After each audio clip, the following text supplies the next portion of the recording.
পড়বেন তাহাজ্জুদ। 8 রাকাত তাহাজ্জুদ পড়া রাসূল সাল্লাল্লাহু আলাইহি সাল্লামের 12 মাসের আমল। প্রতিদিন পড়ার চেষ্টা করবেন, কিন্তু পারেন না। যেহেতু রমজানের সাহরির সময় আল্লাহ উঠার তৌফিক দান করে, এজন্য সাহরির সময় উঠে 8 রাকাত তাহাজ্জুদ পড়বেন। তারাবি 20 রাকাত, এটা হলো রমজানের আমল, এটার উপর সাহাবায়ে কেরামের ঐক্যমত। আর তাহাজ্জুদ হলো 8 রাকাত, এটা নবীর 12 মাসের আমল। এটা আপনি রমজানে যেহেতু সাহরির সময় উঠবেন, 8 রাকাত তাহাজ্জুদ পড়বেন। তিরমিজির হাদিস, 2616 নম্বর হাদিস। মুআজ ইবনে জাবাল রাদিয়াল্লাহু তাআলা আনহুর বর্ণনা, তাকে রাসূলুল্লাহ সাল্লাল্লাহু আলাইহি সাল্লাম বললেন, আলা আদুল্লুকা আলা আবওয়াবিল খায়র। মুআজ, আমি কি তোমাকে কল্যাণের দরজা সমূহের কথা বলবো না? নবীজি বলেন, কল্যাণের অনেকগুলা দরজা, এর মধ্যে অন্যতম কল্যাণের দরজা হলো 3টা। 1 নাম্বার সাওমু জুন্না, রোজা রাখা। 2 নাম্বার সাদাকাত, 2 নাম্বার সদকা করা। নবীজি বলেন, সদকা এমন একটা ইবাদত, তুতফিউল খাতিআতা কামা ইউতফিউল মাউন নার। পানি যেমন আগুনকে নিভিয়ে দেয়, সদকা গুনাহগুলোকে ধুয়ে মুছে সাফ করে দেয়। 3 নাম্বার ওয়াসালাতুর রাজুলি মিন জাওফিল লাইল, রাতের বেলা তাহাজ্জুদ নামাজ পড়া। বলেন, কল্যাণের দরজা কয়টা? 3টা। রোজা রাখা 1 নাম্বার, কি রাখা? 2 নাম্বার সদকা করা, 3 নাম্বার তাহাজ্জুদ। এবার আপনারা বলেন, কল্যাণের দরজা কয়টা? 3টা। 1, 2, সদকা, 3। যার ঘরে মনে করেন কল্যাণ বরকত দরকার, আপনি সদকা করেন, আপনি তাহাজ্জুদ পড়েন, আপনি রোজা রাখেন। 6 নাম্বার, তাহাজ্জুদ পড়ার পর সাহরি খাবেন। এখন সাহরি খাওয়াটা তাহাজ্জুদের আগে পরে পারবেন, সমস্যা নেই। আপনি তাহাজ্জুদ পড়া সাহরি খাবেন, সমস্যা নেই। আবার সাহরি খাওয়ার পর ঘড়িতে তাকায় দেখতেছেন আরো 40 মিনিট বাকি আছে সাহরির, তখনও তাহাজ্জুদ পড়তে পারবেন। অনেকে মনে করে সাহরি খেয়ে আর তাহাজ্জুদ পড়া যাবে না, না, বিষয়টা এমন না। সাহরি খাওয়ার পরেও সময় থাকলে তাহাজ্জুদ পড়বেন। তাহাজ্জুদের সম্পর্ক খাবারের সাথে না, সময়ের সাথে। তাহাজ্জুদের সম্পর্ক সময়ের সাথে। তাহলে 6 নাম্বার সাহরি খাওয়া। অনেকে আবার পালোয়ানগিরি দেখায়, না খায় রোজা রাখবে, পরে বন্ধুদেরকে পরের দিন বলে, আমি তো খাই নেই, না খায় রোজা রাখছে। আপনার কে কইছে না খাইতে? হ্যাঁ, সহিহ বুখারীর বর্ণনা, 1921 নম্বর হাদিস, 1921। আন যায়েদ ইবনে সাবিত রাদিয়াল্লাহু তাআলা আনহু قال তাসাহহারনা মা'আন নবী সাল্লাল্লাহু আলাইহি ওয়াসাল্লাম। সাহাবী যায়েদ ইবনে সাবিত রাদিয়াল্লাহু তাআলা আনহু বলেন, আমরা রাসূলুল্লাহ সাল্লাল্লাহু আলাইহি সাল্লামের সাথে সাহরি খেয়েছি। বুখারীর বর্ণনা, 1923 নম্বর হাদিস, 1923। قال رسول الله صلى الله عليه وسلم تسحروا فإن في السحور بركة। নবীজি বলেন, তোমরা সাহরি খাও, সাহরির মধ্যে ভরপুর বরকত। সাহরি খাও, সাহরিতে বরকত। ইন্নাল্লাহা ওয়া মালাইকাতাহু ইউসাল্লুনা আলাল মুতাসাহহিরিন। যারা সাহরি খায় তাদের উপর আল্লাহ রহমত নাজিল করেন। সাহরি যারা খায় ফেরেশতারা তাদের পক্ষে বলে, আল্লাহ এই ব্যক্তিকে আপনি মাফ করেন, মাফ করেন, মাফ করে দেন। সাহরি খায় যে, তার জন্য ফেরেশতা বলে, আল্লাহ তাকে মাফ করেন, তাকে মাফ করেন, তাকে মাফ করেন। খাবো তো সাহরি ইনশাআল্লাহ। তো পালোয়ানগিরি দেখানোর দরকার নেই, সাহরি খাবেন। সাহরিতে খেজুর খাবেন, খেজুর, ইলিশ মাছ, গরুর গোশত, মুরগি, ভাত যা খান, পাশাপাশি খেজুর খাবেন। قال رسول الله صلى الله عليه وسلم, নবীজি বলেন, মুমিনের কতই না উত্তম খাদ্য খেজুর খাওয়া। সাহরিতে খেজুর খাওয়া এটা মুমিনের কতই না শ্রেষ্ঠ উত্তম খাদ্য। সাহরির সময় খেজুর খাবেন, অন্যান্য খাদ্যের পাশাপাশি খেজুর খাবেন। ইফতারের সময়ও খেজুর খাবেন, সাহরিতেও খেজুর খাবেন। স্ত্রী গর্ভবতী হয়, তাকেও খেজুর খাওয়াবেন। এমনিতেও প্রতিদিন খেজুর খাবেন, এমনি রমজান ছাড়াও প্রতিদিন খেজুর খাবেন। খেজুর মুসলমানদের ঐতিহ্যগত খাদ্য, খেজুর, মধু, কালিজিরা, এগুলা তো রাখা উচিত ঘরে। আপনার সন্তানকে একটু একটু খেজুর খাওয়ান, খাওয়াইতে তেঁতুলের আচার, পরে মেধাও একদম কম, খাওয়াইতে হবে খেজুর। স্ত্রী গর্ভবতী, বলবে টক খাইতে মন চায়, বাস আপনি গিয়ে তেঁতুল নিয়ে আসলেন, না তেঁতুল খাওয়াবেন না, টক খাইতে মন চাইলেও খেজুর খাওয়াবেন, বলবেন না খেজুর খাও, পরে খায় তেঁতুল, এরও মেধা কমে, আর যেটা আসতেছে দুনিয়া ওটারও মেধা কমে। তেঁতুল খাওয়াবেন না, খেজুর খাওয়াবেন। 60টা আজোয়া খেজুর যদি সকালে খালি পেটে খান, লামিয়া দুররুহু সুম্মুন, বিষও আপনার কোনো ক্ষতি করবে না। হয় জন্য বিষ খায়েন আবার নাকি? না এরকম না, কিন্তু বিষ খায়েন না, কিন্তু আবার খেজুর খাবেন, ডেলি 60টা খেজুর খাবেন সকালবেলা, হাদিসে আসছে। এগুলো আমাদের খাদ্য, আমরা না খাইলে কে খাবে বলেন? যাক, এলাকায় খেজুরের ব্যবসা কেউ চালু করে দেন তো। এই হলো নাম বেশি বলে। তো 6 নাম্বার সাহারি খাওয়া। তো সাহারিতে শ্রেষ্ঠ খাদ্য কি? খেজুর খাওয়া। অন্যান্য খাবারের পাশাপাশি খেজুর খাবো আমরা। সাহারি খাইলেন, খাওয়ার পর এবার শুরু হলো আপনার রমজানের রোজা।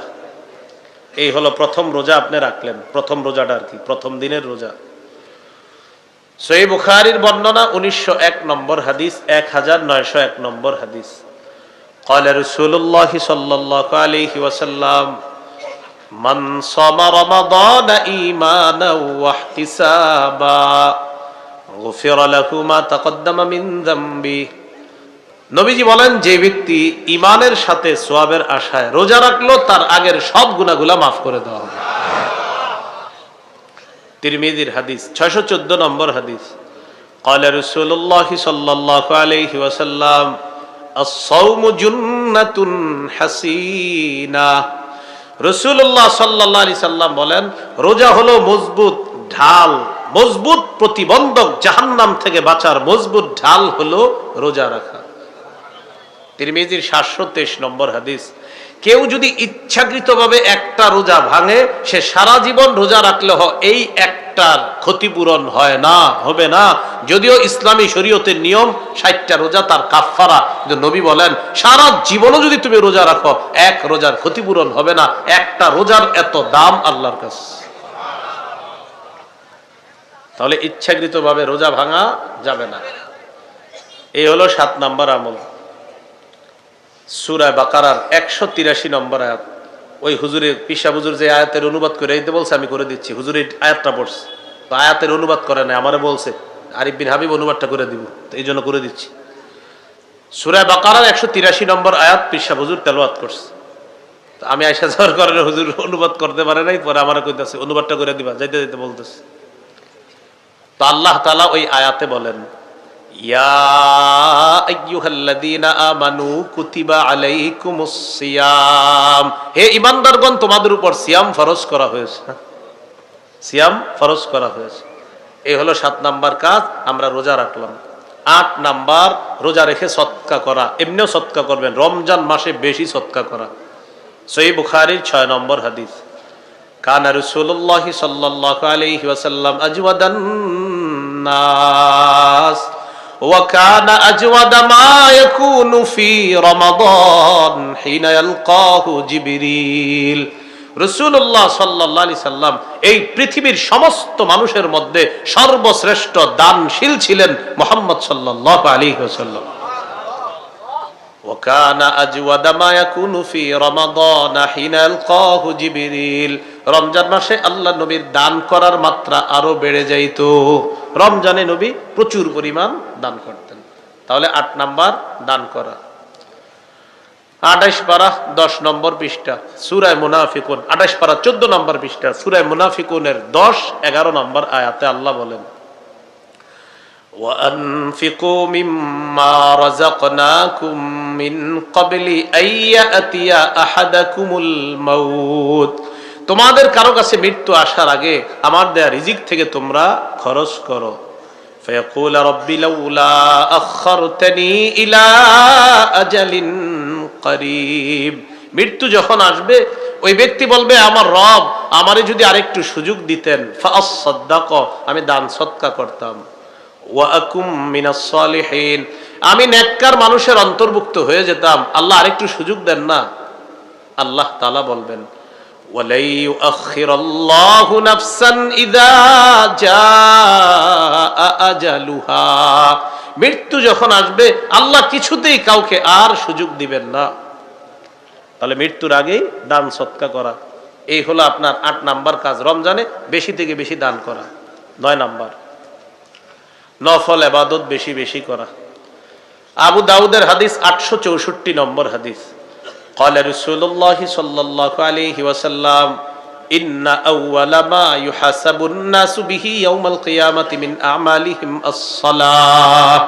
রাসূলুল্লাহ সাল্লাল্লাহু আলাইহি সাল্লাম বলেন, কিয়ামতের ময়দানে মানুষের আমলের হিসাব সর্বপ্রথম যেটা হবে সেটা নামাজের হিসাব হবে। কিসের হিসাব? দুটি বাংলা মনে রাখবেন, বলেন আল্লাহর হকের ক্ষেত্রে সর্বপ্রথম নামাজের হিসাব হবে, বান্দার হকের ক্ষেত্রে সর্বপ্রথম রক্তের হিসাব হবে, রক্তপাত ঘটাইছে এই হিসাব হবে বান্দার হকের ক্ষেত্রে।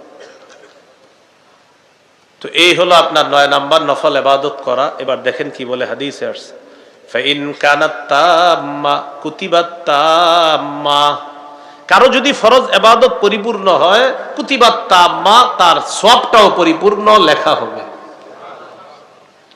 ওয়া ইন কানা ইনতাকাসা মিনহা শাইআ, ফরজের মধ্যে যদি ঘাটতি থাকে আল্লাহ তাআলা ফেরেশতাদেরকে বলবেন তার নফল ইবাদতগুলো খোঁজো।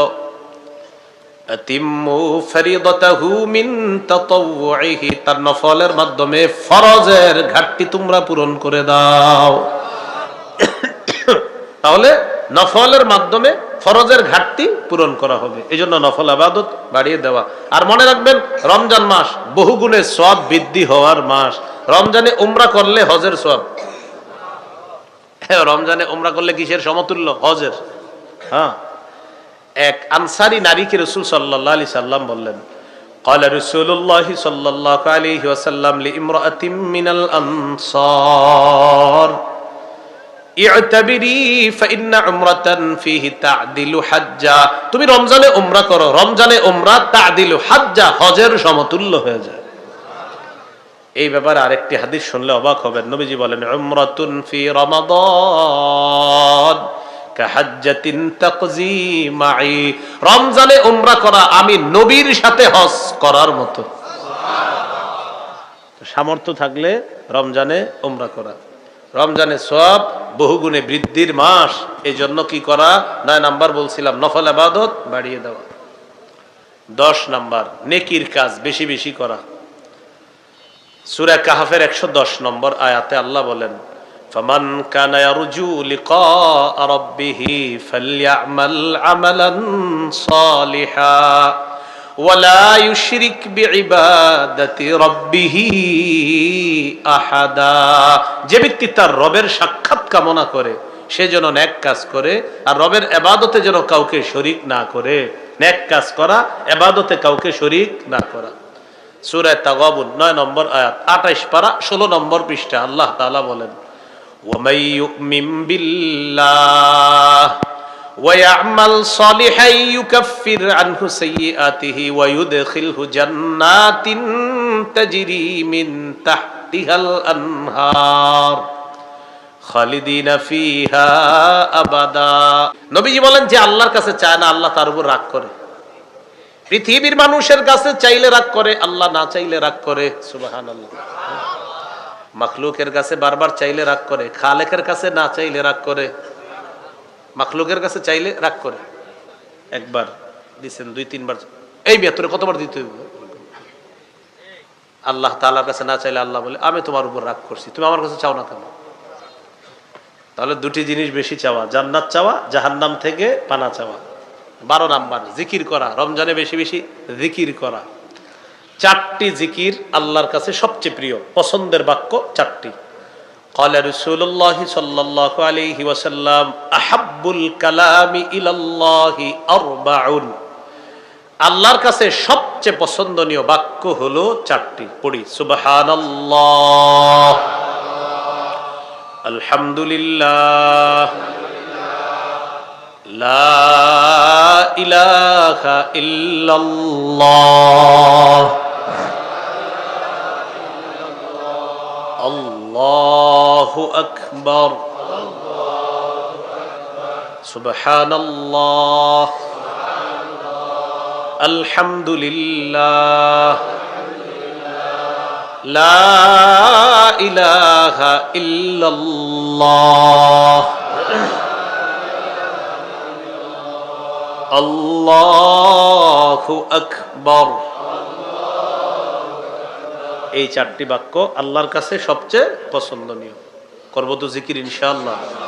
আল্লাহ তাআলা বলেন, ইয়া আইয়ুহাল্লাযীনা আমানু যকুরুল্লাহা যিকরান কাসীরা। হে ঈমানদারগণ, তোমরা বেশি বেশি আল্লাহর জিকির করো, স্মরণ করো। ওয়াসাব্বিহুহু বুকরাতাও ওয়া আসীলা। সকাল সন্ধ্যায় আল্লাহর তাসবিহ পাঠ করো, সকাল সন্ধ্যায় তাসবিহ পাঠ করো। ফরজ নামাজের পর তাসবিহাতগুলা আদায় করা, 33 বার সুবহানাল্লাহ, 33 বার আলহামদুলিল্লাহ, 34 বার আল্লাহু আকবার। অথবা এইভাবেও পারেন, 33 বার সুবহানাল্লাহ, 33 বার আলহামদুলিল্লাহ, 33 বার আল্লাহু আকবার। 3 33 কত হলো?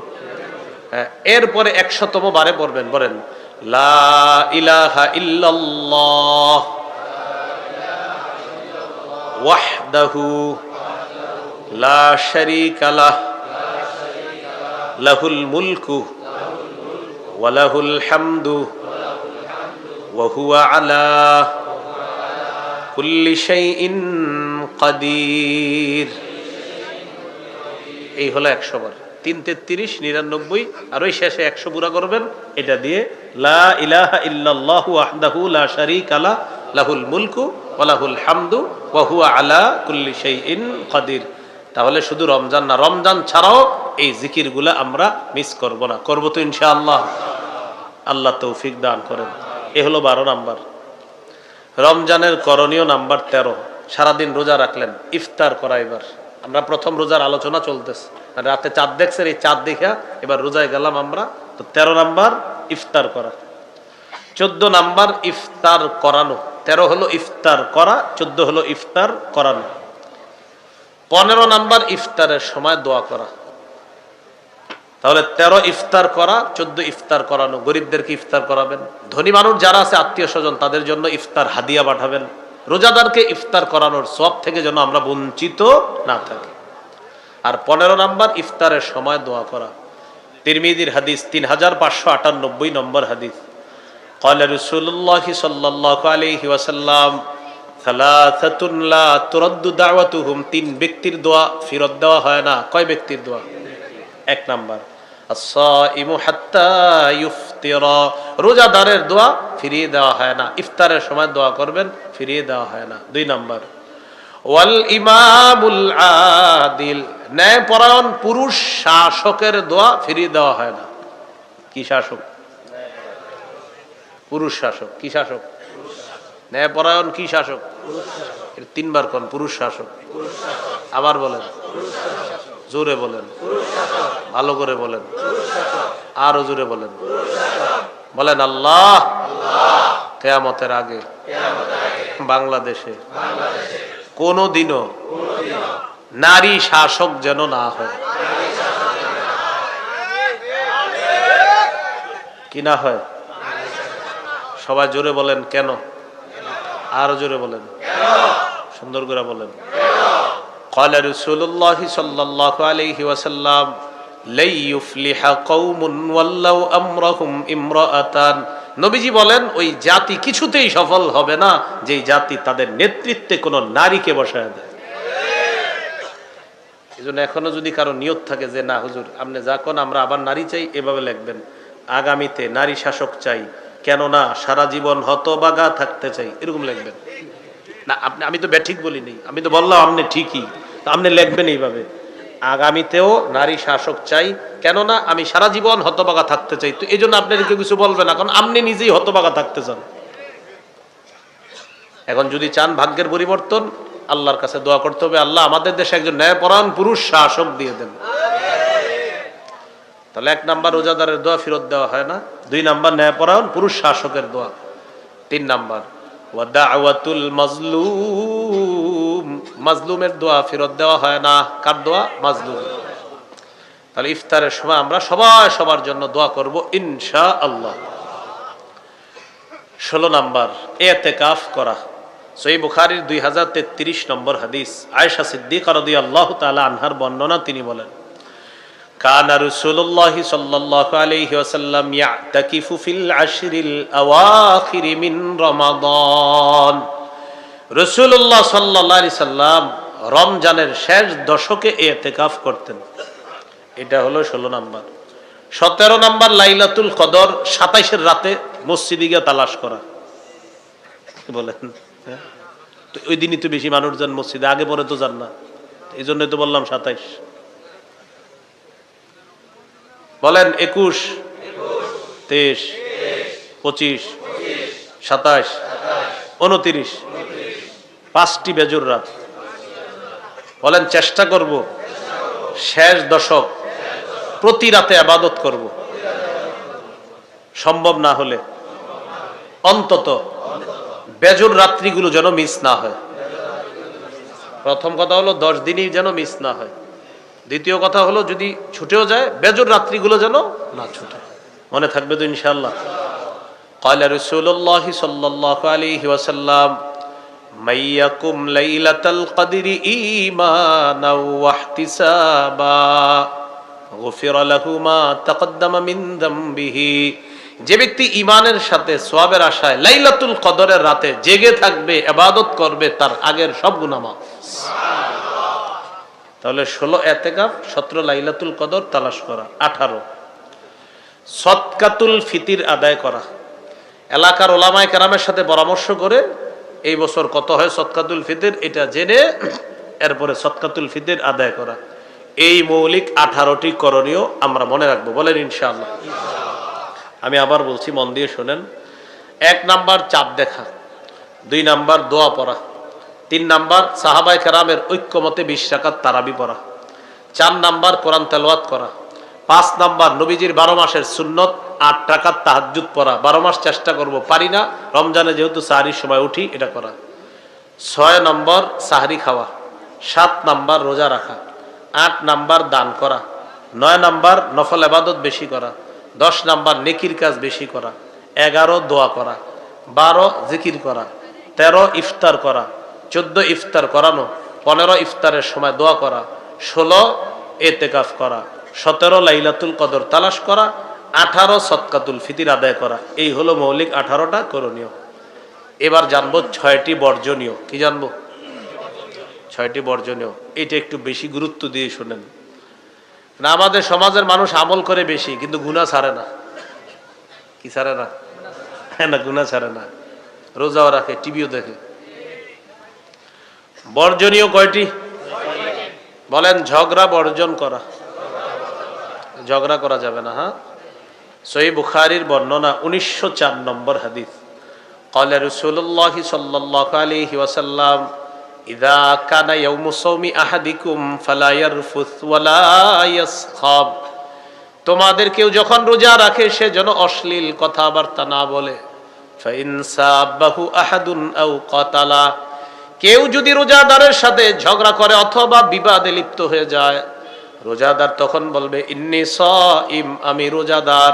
অন্য বর্ণনায় রোজাদার 2 বার বলবে আমি রোজাদার, আমি রোজাদার। কেউ যদি রোজাদারের সাথে ঝগড়া করে সে 2 বার বলবে, বলেন আমি রোজাদার, আমি রোজাদার। তাহলে আমাদের সাথে এই রমজানে যদি কেউ ঝগড়া করতে আসে কয়বার বলবো আমি রোজাদার? 2 বার। আমি রোজাদার, আমি রোজাদার। ভাই ঝামেলা করেন না, যান। এ হলো 1 নাম্বার ঝগড়া বর্জন করা। এই ঝগড়ার বিভিন্ন স্টাইল হইতে পারে। যেমন ইবলিস তো রমজান মাসে আটক, ও কিন্তু দায়িত্ব অনেকের বুঝাই দিতেছে এখন যে দেখো আমি কিন্তু থাকবো না, তোমরা মোটামুটি যতটুকু পারো আদায় করো বিষয়গুলো। তো ইবলিসের অনুপস্থিতিতে কিছু মানুষ আপনাদেরকে রমজানে ডিস্টার্ব করবে। যেমন আপনি মসজিদে বসে কোরআন তেলাওয়াত করতেছেন, পিছন দিয়ে একজন আইসা বলবে আসসালামু আলাইকুম। আপনার কি দরকার আছে এখন এর সালাম দেওয়া? কোরআন তেলাওয়াত করতেছে, যাক সালাম দিস। তারপর ভাই তেলাওয়াত করতেছে, কয়েকটু জরুরি কথা আছে, তেলাওয়াত থামান। তো উনি 3 পারা তেলাওয়াত করার নিয়ত করছে। কয় পারা? 1 পারা পইরা বন্ধ করছে। বলো কি বলবা? তাড়াতাড়ি, আমি আরো 2 পারা পড়তে হবে। ভাই রোজা রাখছেন? আলহামদুলিল্লাহ রাখছি। যাক সাহারি খাইছেন? আলহামদুলিল্লাহ। গত রাত তো প্রথম তারাবি গেল, তারাবি পড়ছেন? আলহামদুলিল্লাহ। ভাই 20 না 8 পড়ছেন? কি জিজ্ঞাসা করছে? 20 না 8। আপনি বলবেন ও বুদ্ধিটা শোনেন। হ্যাঁ বুঝতে পারছি, তোমার প্রশ্নের জবাব দিচ্ছি। আচ্ছা এক কাজ করো, তুমি 100 বার সুবহানাল্লাহ পড়ো। বলবেন কেন? বলবেন 100 বার সুবহানাল্লাহ পড়লে আমি জবাব দিব। 20 না 8 আগে পড়ো, পড়াবেন। এরপর আপনি কোরআন তেলাওয়াত করবেন, আপনার তো বাকি আছে 2 পারা। 100 বার পড়ার পরে বলবে ভাই পড়া হয়ে গেছে, বলবেন 100 বার আলহামদুলিল্লাহ পড়ো, আবার আপনি তেলাওয়াত চলবে, ও বলবে শেষ, বলবেন 100 বার আল্লাহু আকবার পড়ো, বলবে শেষ, 100 বার লা ইলাহা ইল্লাল্লাহ পড়ো। আপনি কি খারাপ কাজ করাইতেছেন না ভালো কাজ? 400 বার পড়ার পর এবার বলবে ভাই পড়ছি তো, এবার বলেন 20% না 8%, বলবেন একটা কাজ করো, মসজিদ তার একটা কোরআন নিয়ে বলবেন তুমি একটু পড়ো আমিও পড়ি, শেষ হয়ে যাবে একসাথে। তো পড়বেন, কিছুক্ষণ পর আপনার 3 পারা শেষ হওয়ার পর বলবেন হ্যাঁ এবার বলো কি জানি বলতেছিল, তারাবি 20% না 8%, বলবেন 20ও পড়ছি 8ও পড়ছি। এই যে কি এক মেজাজ খারাপ করবো যে মিয়া আপনি এটা কোনো জবাব দিলেন, এতক্ষণ আমার এই লেগে বসে রাখছেন। বলবেন 20ও পড়ছি 8ও পড়ছি, বলবে 20 8 মানে, বলবেন 20 রাকাত সাহাবায়ে কেরামের ঐক্যমতে তারাবি পড়ছি প্রথম রাতে, আর 8 রাকাত তাহাজ্জুদ নবীর 12 মাসের আমল, পারি না প্রতিদিন, কিন্তু রমজানে সাহরির সময় আল্লাহ উঠাইছে 8 রাকাত তাহাজ্জুদ পড়ছি, এজন্য বলছি 20ও পড়ছি 8ও পড়ছি, 20 রাকাত তারাবি পড়ছি 8 রাকাত তাহাজ্জুদ পড়ছি। সে বলবে তাইলে কি হইলো, মানে পড়ছি এখন কি করা, নিয়ত করে আসছিল আপনারে অনেক জ্বালাবে, কিন্তু এই লোক 30 সেকেন্ডে যে এইভাবে চলে যাবে এটা আপনি কল্পনাও করেন নাই। এর মাঝে কিছু আমল করাই দিলেন, কোরআন পড়াইলেন, জিকির করাইলেন, কিন্তু সে নিয়ত করে আসছিল আপনার খবর আছে, কিন্তু সে বুঝেও নাই আপনি যে এরকম আধা মিনিটের মধ্যে এর বিদায় করে দিবেন। আমি কিন্তু বলছি না আপনাদেরকে ওইরকম করেন, যদি এখানে কেউ এরকম থাকেন তো ওয়াজটা আপনাকেই করছি আমি। এই যে ওয়াজটা করলাম না, এখন অনেকে মনে করবে যে হুজুর এটা কারে বললেন, যে করে তারে। আপনাদের কেউ করেন কিনা সেটা বলেন, করলে আপনারই করতেছি ওয়াজটা, আপনার কে কইছে এরকম জ্বালাইতে রমজানে আরেকজনরে। তাহলে রমজান মাসে যদি রোজাদারের সাথে কেউ ঝগড়া করতে আসে কয়বার বলবে আমি রোজাদার? তারাবি পড়ছেন ভাই রাতে, জি পড়ছি, 20 না 8, বলবেন 20ও 8ও, আরে 20 8 মানি, বলবেন 20 রাকাত পড়ছি সাহাবায়ে কেরামের ঐক্যমতে তারাবি, 8 রাকাত পড়ছি নবীর সুন্নত তাহাজ্জুদ। পড়েন নাই কোনটা, বলবেন যে নিয়তে আসছেন সেটা পড়ি নাই, আসসালামু আলাইকুম যান। সেটা কি ঝগড়া করতে নবী নিষেধ করছে, মনে থাকবেন ইনশাআল্লাহ। আল্লাহ আমাদেরকে বুঝার তৌফিক দান করেন। 2 নাম্বার বর্জনীয়, অনর্থক কথাবার্তা বর্জন করা। সহিহ বুখারী 2477 নম্বর হাদিস, قال رسول الله صلى الله عليه وسلم إن الله كره لكم ثلاثا, আল্লাহ তোমাদের জন্য 3টি বিষয় অপছন্দ করেছেন। আমাদের জন্য আল্লাহ কয়টি বিষয় অপছন্দ করেছেন? 1 নাম্বার কিলা ওয়া ক্বাল, অনর্থক কথাবার্তা বলা অপছন্দ করেছেন আল্লাহ। 2 নাম্বার ওয়া ইদাআতাল মাল, সম্পদ নষ্ট করা আল্লাহ অপছন্দ করেছেন। 3 নাম্বার ওয়া কাসরাতাস সুআল, বেশি অনর্থক প্রশ্ন করা আল্লাহ অপছন্দ করেছেন। অনর্থক প্রশ্ন করা আল্লাহ অপছন্দ করেছেন, এই অনর্থক প্রশ্ন না করা। তাহলে এর মধ্যে একটা আছে অনর্থক কথাবার্তা বলা নিষেধ। 3 নাম্বার বর্জনীয়, বলেন মিথ্যা বর্জন করা।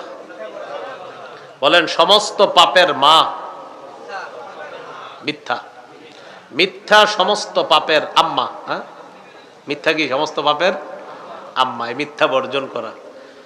সহিহ বুখারীর বর্ণনা 1903 নম্বর হাদিস, قال رسول الله صلى الله عليه وسلم من لم يدع قول الزور والعمل به فليس لله حاجة في أن يدع طعامه وشرابه, কোন ব্যক্তি যদি রোজা রাখাও মিথ্যা কথা ছাড়তে না পারে, তার এই না খাওয়া আর পান না করার মধ্যে আল্লাহর কাছে কোনো গুরুত্বই নাই। কোন ব্যক্তি মিথ্যা কথা ছাড়তে পারে নাই, রোজা রাখছে, নবী বলেন ফালাইসা লিল্লাহি হাজা, আল্লাহর কাছে কোনো গুরুত্ব নাই। ফি আইয়াদা তাআমা, এই যে সে সারাদিন না খাওয়া, ওয়া শারাবা, সারাদিন পানি পান না করা, এতে আল্লাহর কাছে কোনো গুরুত্ব নাই। কেন? ও মিথ্যা ছাড়ে না। কিন্তু আমাদের দেশের অবস্থা, রমজান যত কাছায় কিছু অসাধু মানুষ তত বেশি মিথ্যা বেড়ে যায়। খেজুর, তরমুজ এগুলা নিয়ে যে কি কাহিনী হবে দেখবেন। তরমুজটা বেশি, এটা তরমুজ এবার রমজানের প্রথম 15 বেশি গরম পড়বে না, শেষ 15 একটু গরম পড়তে পারে, তখনই দেখবেন হঠাৎ তরমুজের আমদানি আসবে। আসলে কিন্তু আগে এসে গেছে, ওই সময় বের করবে, গুদামজাত করে রাখছে। আর হলো ঈদ যত ঘনায় তখন মাশাআল্লাহ গরিব মানুষরাও কিছু সদায় করে। রমজানের ঈদে সবাই চায় যে একটু ভালো কিছু, জুতা দোকানে জুতা কিনতে গেছে, কত 1200 1150 দিক, আল্লাহর কসম কিনে আছে 1140 করে। যদি 1140 করে আসলে কিনা হয় তাহলে কসম ঠিক আছে, কিন্তু সদরঘাট গিয়া দেখলেন কিনা আছে 500 করে। তাহলে 640 মিছা কথা। 500 করে কিনা হইলে 1140 যদি কত হইলো? 640 মিছা কথা। কিয়ামতের ময়দানে 5 জন দাগী আসামির মধ্যে একজন হলো যে এরকম মিথ্যা শপথ করে মানুষের কাছে পণ্য বিক্রি করে। 5 জন দাগী আসামির একজন হবে সে। তো রাসূলুল্লাহ সাল্লাল্লাহু আলাইহি সাল্লাম বলেন, যে ব্যক্তি রোজা রেখা মিথ্যা ছাড়তে পারলো না, তুমি না খাওয়া আর না পান করা এতে আল্লাহর কাছে কোনো গুরুত্ব বহন করে না, তুমি মিথ্যা কথাই ছাড়লা না। সমস্ত পাপের মায়ের নাম কি? মিথ্যা। মিথ্যা ছাড়তে হবে। 4 নাম্বার গীবত ছাড়া, এই গীবত বর্জন করা। বলেন, গীবত হলো আমল ধ্বংসের নীরব ঘাতক। আমল ধ্বংসের নীরব ঘাতক হলো গীবত। আমল ধ্বংসের নীরব ঘাতক গীবত। এটা লিখে রাখবেন, টানায় রাখবেন। আমি আপনি অসংখ্য অগণিত এরকম গীবত করার মাধ্যমে আমাদের আমলগুলা আরেকজনকে সাপ্লাই করে দিচ্ছি। আমল ধ্বংসের নীরব ঘাতকের নাম গীবত। ঘি ভাত দিয়ে শুরু হয়, গীবত দিয়ে শেষ হয়। ঘি ভাত, কি ভাত? ঘি ভাত ভালো জিনিস না? ঘি ভাত, এটা দিয়ে শুরু হয়েছে। খানা টানা খাইতেছে ঘি আর ভাত দিয়ে, তো চলতেছে ভালোই। হঠাৎ কয়, ঘিটা কার দোকান থেকে কিনা? অমুকের। অমুকে? হ্যাঁ, আচ্ছা ঠিক আছে। অমুকে কে যেন এটা? তো এর বাপ তো ছিল এই, দাদা ছিল এই। শুরু হয়ে গেল গীবত। তাহলে ঘি ভাত গেল গীবতে। ঘি, ঘি ভাত, বত। সুন্দর সুন্দর মজলিস গুলা শুরু হয় ভালো আলোচনা দিয়ে, শেষ হয় গীবত দিয়ে। আল্লাহ আমাদেরকে হেফাজত করেন। এই জন্য আপনাদের কাছে আমি দোয়া চাই। আমার একটা অভ্যাস, যেটা অনেকে পছন্দ করেন না, সাধারণ আমি কোথাও বসি না, গাড়ি টু স্টেজ, স্টেজ টু গাড়ি, গাড়ি টু আবার বাড়ি। কেন? আমি নিজের গীবত থেকে আমি বাঁচাই। আমার মুখ বেশি ভালো না, হয়তো আমি গীবত করে ফেলবো। এই জন্য আমি পার্সোনাল কোনো মজলিসেও বসি না। এতে আমার উপর রাগ করাটা এটা সঠিক না, রাগ করাটা এটা সঠিক হবে না। পার্সোনাল মজলিসে কখনো বসতে বলবেন না আমারে, এটা আমি এড়ায় চলি। কেন এড়ায় চলি? আমারই গীবত হবে, এই জন্য এড়ায় চলি। এই জন্য বাড়ি টু গাড়ি, গাড়ি টু মঞ্চ, মঞ্চ টু গাড়ি, গাড়ি টু আবার বাড়ি। এছাড়া অন্য কোথাও পাবেন না। খানাটাও নিয়ে আসি যাতে কোথাও খাইতে না হয়। আমার সাহারি, আমার তারাবি, আমার ইফতার সব কার জন্য? লৌকিকতা করা যাবে না, মানুষকে দেখানো যাবে না। বুলুগুল মারাম 440 নম্বর হাদিস, রাসূলুল্লাহ সাল্লাল্লাহু আলাইহি সাল্লাম বলেন, ইন্না আখওয়াফা মা আখাফু আলাইকুম আশ-শিরকুল আসগর আর রিয়া। তোমাদের ব্যাপারে আমি সবচেয়ে বেশি ভয় করি যে বিষয়টা, সেটা হলো তোমরা ছোট শিরকে লিপ্ত হবা। আর এই ছোট শিরক হলো রিয়া, লোক দেখানো, ইবাদত করা। সহিহুত তারগিবের 30 নম্বর হাদিসে আসছে, রাসূল সাল্লাল্লাহু আলাইহি সাল্লাম বলেন, রিয়া বা লোক দেখানো ইবাদত এটা দাজ্জালের ফিতনার চেয়ে ভয়ঙ্কর ফিতনা। দাজ্জালের চেয়ে ভয়ঙ্কর ফিতনা লোক দেখানো ইবাদত করা। তাহলে আমাদের সিয়াম, সাহারি, তারাবি, ইফতারি কার জন্য হবে? 6 নাম্বার বর্জনীয়, অপচয় বর্জন করা। ইফতারি এতগুলা বানায়, বুঝছেন? মানে ইফতারি করার আগে কি মনে করে রোজাদার জানেন? সামনে শরবতগুলা, খানাগুলা, যে হ্যাঁ চিন্তা করে আমি সব খাবো। পরে শরবতটা খায় আর কিচ্ছু খাইতে পারে না। হ্যাঁ, মনে করে সব খাবে, পরে শরবত খায়, 2-3টা খেজুর খায়, আর চলে না। একটুগুলা কেন মাখলেন? মানে উনি সব খাবে। এই ফল, আঙ্গুর, বেদানা চারোদিকে মাশাআল্লাহ নিয়ে বসছে। যেই শরবতটা খাইছে বিসমিল্লাহ বইল, আর পেট চলে না। অপচয় করেন না, যতটুকু পারবেন এতটুকু খাবেন, অতিরিক্ত গুলা নষ্ট করবেন না। এই জন্য দেখেন, এই রোজার মাসে নষ্ট করেন না। আশেপাশের যারা আছে তাদেরকে খাওয়াই দেন। বাচ্চা টাচ্চা যারা আছে না, রোজা রাখে না, ছোট মানুষ, 5 বছর 6 বছর, রাস্তায় দৌড়ায়, ডাইকা খাওয়াই দেবেন। খা, নষ্ট করেন না, খাবার নষ্ট করেন না। এই জন্য পরিমিত ইফতার বানানো, যেন আপনি ওই ইফতারটা আপনি পরিমিত হয়, অপচয় না হয়। সর্বশেষ কথা, আমার সাথে একটু বলেন, আমাদের ইফতার যেন মাগরিবের জামাত ছুটার কারণ না হয়। এটা কিন্তু অনেকের হয়। তাহলে মাগরিবের জামাত যেন না ছুটে ইফতারের কারণে। মনে থাকবে তো ইনশাআল্লাহ? এই হলো 18টা মৌলিক করণীয়, 6টি মৌলিক বর্জনীয়, মোট 24টা। আমরা করণীয়গুলো করা, বর্জনীয়গুলো যেন বর্জন করতে পারি। আল্লাহ তৌফিক দান করে।